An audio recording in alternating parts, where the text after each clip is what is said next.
Hello everyone, so let's talk about the mole and Avogadro's number today.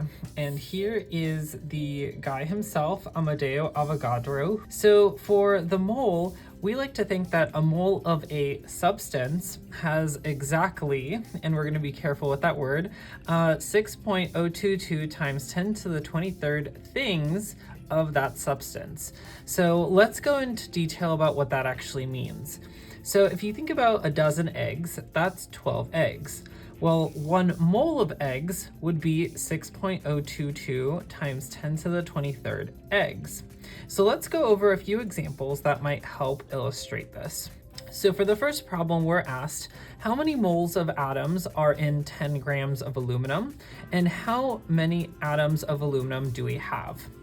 So for the first part, all we really need to do is go to the periodic table, and we find this box over here for aluminum, and we see that there is 26.98 grams per mole is the molar mass for aluminum.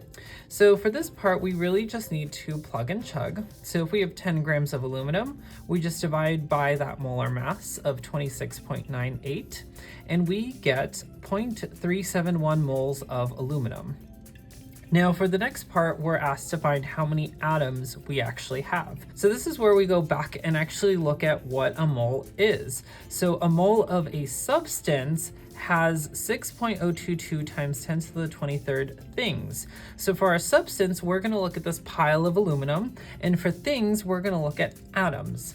So here for this part, what we do is we multiply the 0.371 moles by 6.022 times 10 to the 23rd atoms per mole. So in that mole of aluminum, we have 6.022 times 10 to the 23rd atoms, and we get that in that 10 grams of aluminum, we have 2.23 times 10 to the 23rd atoms of aluminum.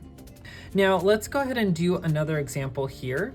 So we're asked if we have 3.35 times 10 to the 22 H2O or water molecules, how many moles of water is that?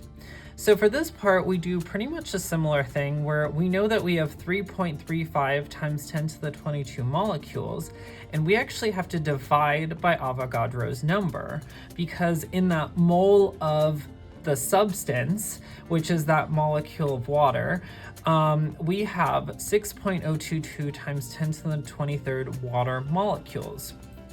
So here we find that we have 0.056 moles of water. Now for this third example, let's go ahead and think about something a little bit more abstract. So here we're asked, what is the energy of 1 mole of photons of red light? And we're given the wavelength. So now for the first part, if you've gotten this far in your chemistry studies, we know that energy is equal to Planck's constant times the speed of light divided by wavelength.